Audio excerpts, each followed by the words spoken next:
Ya pemirsa, jelang tahun politik, momen penting partai politik seperti ulang tahun ini menjadi hal yang menarik untuk dicermati. Seperti halnya ulang tahun partai berkuasa PDIP. Sebagai partai berkuasa yang satu-satunya sudah memiliki tiket untuk bertarung di kontestasi Pilpres 2024. Banyak yang menunggu siapa yang akan diusung. Nah, untuk membahas terkait siapa yang akan diusung, ini sudah bersama dengan kami Kang Panji Anugrah, peneliti dan dosen Pasca Sarjana Ilmu Politik UI. Halo Kang Panji, selamat pagi. Terima kasih telah bergabung bersama kami di News Pagi hari ini. Iya, Kang Panji, Mas Bayu, Mbak Baby. Selamat pagi Kang. Kang, kita lihat kemarin memang PDIP merayakan ulang tahunnya. Sekitar 2 jam lebih Bu Megawati pidato kemarin, tapi belum terlihat arah angin untuk pesta politik tahun 2024. Ini apakah disengaja? Karena kita ketahui memang PDIP adalah ruling party. Bagaimana menurut Kang Panji pandangannya? Iya, kalau membaca pidato yang disampaikan oleh Ibu Mega, saya kira memang sebagian besar isinya adalah mengenai konsolidasi internal di kalangan kader-kader PDIP. Dan terkait dengan pencapresan tentu ini yang ditunggu-tunggu banyak pihak ya, bagaimana Ibu Mega akan menyampaikan ini, tapi ternyata beliau belum menyampaikan juga. Saya kira ini mungkin bagian dari strategi yang dikembangkan oleh PDIP, menunggu waktu yang tepat dan menunggu hasil komunikasi dengan partai-partai politik yang lain. Tetapi secara psikologis sebetulnya kita juga bisa membaca sikap PDIP ini merupakan cerminan dari psikologi sebagai partai yang dominan sekarang di Indonesia. Karena bagaimanapun kalau secara elektoral kita memahami PDIP adalah satu-satunya partai yang bisa mengajukan kandidat calon presiden sendirian ya, tanpa berkoalisi sekalipun, dengan perolehan kursi dan suara yang cukup signifikan. Di sisi yang lain adalah secara psikologis tentu ini menunjukkan kepercayadirian dari PDIP dalam konteks pertama, misalnya kita bisa lihat juga bagaimana kondisi kepemimpinan partai sedang dalam posisi yang sangat kuat, relatif tidak ada masalah di dalam internal partai, kemudian juga PDI memiliki kader yang menjadi presiden petahana saat ini, dan yang terakhir tentu dari tren elektabilitas survei yang selalu menempatkan PDIP sebagai partai terkuat. Jadi secara psikologis tidak ada yang harus dikejar oleh PDIP dalam kondisi yang seperti ini. Kurang lebih seperti itu. Tidak ada yang harus dikejar oleh PDIP. Namun kontestasi Pilpres 2024 ini Kang Panji sudah bergaung meskipun lewat partai dan juga relawan masing-masing kandidat.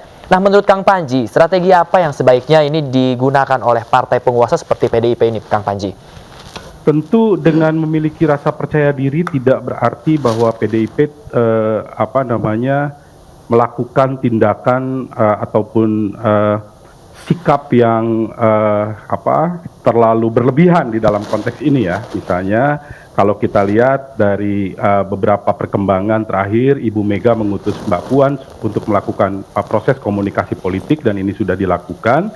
Yang menurut saya ini salah satu hal yang memang harus dilakukan oleh PDIP di dalam konteks bagaimana membangun koalisi. Tetapi menurut saya kelebihan lain dari partai ini saat ini adalah ada dua menurut saya dari figur yang utama di dalam partai. Pertama tentu Ibu Mega ya, harus dipahami Bu Mega itu adalah politisi paling berpengalaman sekarang di Indonesia dengan pengalaman kalau kita menghitung sejak beliau masuk di DPR di dalam pemilu tahun 87 berarti sudah hampir 35 tahun mungkin beliau berkecimpung dalam politik Indonesia dan 23 tahun beliau memegang posisi sebagai ketua umum partai. Jadi kalau dibilang ya beliaulah sekarang politisi yang paling berpengalaman, yang artinya secara personal beliau memiliki pemahaman yang paling lengkap mungkin ya terhadap konteks politik Indonesia di antara para ketua-ketua umum partai. Pengalaman 23 tahun memimpin partai yang kemudian turun naik di dalam kontestasi politik elektoral sepanjang pasca Orde Baru tentu memberikan kemampuan bagi Ibu Mega untuk melakukan scanning ya terhadap elit-elit politik, terhadap partai-partai yang akan diajak berkoalisi. Itu yang pertama. Kelebihan yang kedua tentu posisi Presiden Jokowi sebagai bagian dari PDIP sendiri yang kemudian melalui posisi sebagai presiden, beliau memiliki resource, memiliki kontrol dan lain sebagainya. Nah, tentu ini kelebihan yang dimiliki oleh PDIP sekarang. Komunikasi tentu harus dilakukan terus agar PDIP tidak maju sendirian, karena bagaimanapun pengelolaan pemerintahan itu agak sulit kalau kemudian mereka lakukan secara sendirian. Jadi yang bisa dilakukan adalah itu menurut saya. Dalam konteks nanti tentunya di dalam pengelolaan pemerintahan, kalau misalnya rakyat masih mempercayai PDIP, kemudian memilih capres yang diusung oleh mereka, tentu ada dimensi kontinuitas kebijakan yang diharapkan oleh PDIP sendiri gitu ya, dari Pak Jokowi ke kandidat yang mereka usung. Baik, Kang Panji, ini kita di tahun 2023, setahun jelang perhelatan Pilpres 2024. Kita lihat proses dinamika koalisi partai politik ini terlihat semakin serius. Kang Panji sendiri melihatnya bagaimana prediksi peta koalisi? Peta koalisi saya kira walaupun memang di banyak aspek ini masih sangat cair ya, baru satu partai yang secara resmi mendeklar kandidat calon presiden yaitu Nasdem. Tetapi di dalam konteks perjalanan tahun ini, kita tahu bahwa penutupan periode pencapresan itu di bulan November, tentu dinamika akan terjadi di tahun ini dan kemudian